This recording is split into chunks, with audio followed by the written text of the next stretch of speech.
आस्तिकस्य मुनेर माता भगिनी वासुकीस्तथा जरत्कारु मुने पत्नी मनसा देवी नमोस्तुते। जय मा मनसा। नमस्कार दर्शक बंधुरा, आज श्रावण मासेर तृतीय सोमवार और आजकेर दिनेই नागपंचमी पड़ेছে। তাই আজকের পূর্ণ দিনে শ্রবণ করুন নাগপঞ্চমী ব্রত কথা বা নাগপঞ্চমীতে মনসা পুজোর ব্রত কথা। এই ব্রত কথার পেছনে পৌরাণিক কাহিনীটি এইরূপ।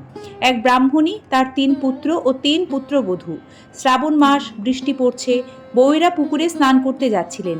ছোট বউকে শুনিয়ে বড় বউ বললেন, আজ হেন দিনে বাপের বাড়ি হলে বেশ করে খিচুড়ি খাওয়া যেত। মেজ বউ বললেন, আজ হেন দিনে বাপের বাড়িতে ঘি মেখে চাল কড়াই ভাজা, কাঁঠাল বিচি ভাজা আর গরম গরম লুচি খেতুম। ছোট বউ যাদের বাপের বাড়ির বড়াই শুনে চুপ করে রইলেন। তারা বললেন, ছোট বউ তুমি কিছু বললে না? দীর্ঘ নিঃশ্বাস ছেড়ে ছোট বউ বললেন, বাপের বাড়িতে সেজনের অর্থাৎ আমার আর কে আছে? বড় 2 ভাই ছিল, তাদেরও মা মনসা নিয়েছেন। শুনেছি ছেলেবেলায় সর্পাঘাতে তারা মারা গেছে। বৃষ্টি বাদলার দিনে তোমাদের যদি ভালো খেতে এতই স্বাদ, তবে এখানে কি আজ ঠাকুরনকে বলে খিচুড়ি আর ভাজাভুজি হতে পারে না? তোমরা নিয়ে ঘরে যাও, আমি দেখি যদি পারি পুকুর থেকে 2টি মাছ নিয়ে গিয়ে তোমাদের খাওয়াবো। বড় বউ বললেন, এখানকার এই ডোবাটার ভেতর আর কি পাবে? আমার বাপের বাড়িতে বাইরের 2টি পুকুরে বড় বড় রুই কাতলা ছাড়া আর কিছুই পাওয়া যায় না বটে, কিন্তু বললে বিশ্বাস করবে না, আমাদের খিড়কির পুকুরে প্রায় 1 হাত লম্বা কই মাছ যে কত, তা আর কি বলবো। আর তার স্বাদই বা কি। মেজ বউ গরব করে ওইরূপ একটা কিছু বললেন। বড় মেজ নিয়ে চলে গেল। পরে ছোট বউ দেখলেন 2টো শোল মাছ জলে ভেসে বেড়াচ্ছে। তিনি তাই ধরে নিয়ে গিয়ে হেসেলে গামলা ঢাকা দিয়ে রাখলেন। তারপর গামলা তুলে দেখেন শোল মাছ তো নয়, 2টো সাপ। তার গা শিউরে উঠল। তখন সাপ 2টি সুন্দর মানুষের মূর্তি ধরে বললে, বোন, আমাদের নাম এওরাজ ও মুনিরাজ, আমরা তোমার দাদা। মা মনসার কাছে আমরা পরম সুখে আছি। তুমি তোমার যাদের বাপের বাড়ির কথা শুনে মুখ ছোট করে থাকো, তা আমাদের মনে বড় দুঃখ হয়। চলো তোমাকে নিয়ে মা মনসার কাছে যাই, আবার দিন সাথে পরেই তোমাকে এখানে এনে রেখে যাব। এই বলে তারা ভগিনীর শাশুড়ির কাছে গিয়ে তাকে বাপের বাড়ি নিয়ে যাওয়ার প্রস্তাব করলেন। ব্রাহ্মণী বললেন, সে কি কথা গো, ছোট বউয়ের বাপের বাড়িতে তার ভাইরা আছে, তা তো আগে জানতুম না। এওরাজ ও মুনিরাজ বললেন, আমরা ছোটবেলায় বিদেশে গেছিলুম, সেখানে আমাদের সর্পাঘাত হয়েছিল বটে, কিন্তু মা মনসার বরে বেঁচেই আছি।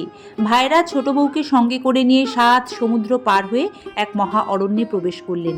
তারপর মা মনসা ঠাকুরনের বাড়িতে পৌঁছালেন। সেখানে বাড়ির মেয়ের মতো ছোট বউয়ের পরম সমাদর। আজ খিচুড়ি, কাল মাংস, তারপর নানা রকম ভাজা, গরম গরম লুচি। ছোট বউ রোজ আহার করতে লাগলেন। একদিন মনসা ঠাকুরন ছোট বউকে আদর করে বললেন, মা, আজ নাগপঞ্চমী, আমি মর্তে পুজোর নেমন্তন্নে যাচ্ছি। তুমি আমার হয়ে রান্নার আয়োজন করে ভাইদের খাওয়াবে আর নাগেদের দুধ খেতে দেবে।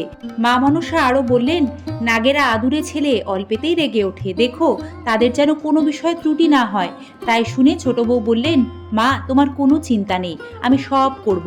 মনসা দেবী শুনে মর্তে চলে গেলেন। শ্রাবণ মাস, বৃষ্টির দিন, গরম গরম খাওয়া ভালো, এই মনে করেই ছোট বউ দুধ জাল দিয়ে খুব গরম থাকতেই নাগেদের গর্তে ঢেলে দিলেন। হলো হিতের বিপরীত। গরম দুধ লেগে নাগেদের কারুর মুখ, কারুর ঠোঁট, কারুর বা সর্বাঙ্গ পুড়ে গেল। দারুণ রাগে নাগেরা গর্জন করে উঠল, কি, আমরা হলুম কদ্রু সন্তান নাগ, কোত্থেকে এক সামান্য মানব কন্যা এসে কিনা আমাদের অপমান করবে? এওরাজ ও মুনিরাজ আস্তিককে সঙ্গে করে বাসুকি মামাকে বলে কয়ে নাগেদের শান্ত করতে চেষ্টা করলেন, কিন্তু গোখরো ও বোড়া নাগের রাগ কিছুতেই থামল না। তারা তেড়ে গিয়ে মানবকন্যার বাঁ হাতে ও বাঁ পায়ে দংশন করল। ছোট বউ ঢলে পড়ল। মনসা ঠাকুরন এসে দেখলেন প্রমাদ হয়েছে। তিনি বললেন, আমি তখনই মনে করেছিলুম দেব মানবে এক ঠাই হলে একটা কিছু না বেঁধে যায়। আমি মানব কন্যাটির তো কোনো দোষ দেখতে পাচ্ছি না, ভালো করতে গিয়েই এর মন্দ হলো।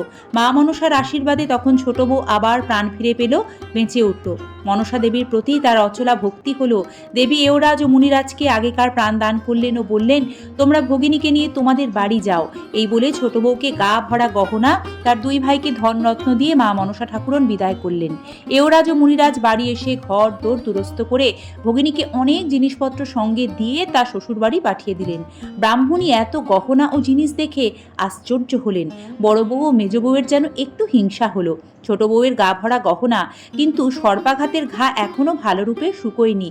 এই জন্য তিনি বাঁ হাতির ও বাঁ পায়ের বালা ও মল খুলে রেখেছেন। তাই দেখে ছোট বউকে শুনিয়ে বড় মেজ বউ বলাবলি করছেন, আদঙ্গে গহনা পরেই এত ঝমঝম, সর্বাঙ্গে পড়লে এ বাড়িতে তিষ্ঠানো ভার হবে। তাই শুনে হঠাৎ কোত্থেকে একটা সাপ এসে ফোঁস ফোঁস করে মাথা তুলে বড় বউ ও মেজ বউয়ের দিকে চেয়ে বললে, পরের মন্দে ভালো যে করে ভাতে পুতে সে বাড়ে, পরের ভালোই মন্দ যে করে ভস্য হয়ে সে মরে। সেই দিন থেকে ছোট বউয়ের সঙ্গে বড় বউ ও মেজ বউয়ের ভয়ে ভয়েই খুব ভাব হয়ে গেল। কিছুকাল পরে ওরাজ ও মুনিরাজ আবার ভগিনীকে তাদের বাড়িতে নিয়ে যেতে লোক পাঠালেন। তখন ছোট বউ সন্তান সম্ভবা, বড় মানুষ কুটুম, আর প্রথম সন্তান পিত্রালয় হওয়াই ভালো, এই মনে করে ব্রাহ্মণী ছোট বউকে যেতে দিলেন। যথাসময় ছোট বউয়ের এক পরম সুন্দর পুত্র সন্তান হলো। এওরাজ ও মুনিরাজ খুব সমারোহ করে ভাগ্নের অন্নপ্রাশন দিলেন। ছেলের ভাতের নিমন্ত্রণ পেয়ে ছেলের বাপ, জ্যাঠা, ঠাকুরমা, জ্যাঠাইরা ছেলের মামা বাড়ি এলেন। সেখানে খুব ঘটাঘটি হলো, সন্দেশের ছড়াছড়ি, দইয়ের কাদা, রোজ 50 মণ মাছ। ছোট বউ যাদের যার পর নাই সমাদর করলেন। বড় কই মাছের জন্য অনেক চেষ্টাও করলেন। শেষে বড় বউয়ের কথা মতো তার বাপের বাড়ির খিড়কির পুকুরেও ছোট বউ লোক পাঠিয়েছিলেন। কিন্তু ছোট বউয়ের মনে একটা বড় দুঃখ রয়ে গেল, 1 হাত লম্বা কই মাছ কোথাও পাওয়া গেল না। এই ব্রত যে করে মা মনসা জলে জঙ্গলে তার ছেলেপুলেকে রক্ষা করেন, চিরকাল সুখে যায়। জয় মা মনসা, তুমি সকলের মঙ্গল করো মা, ধনে জনে সকলের সংসার ভরিয়ে রেখো।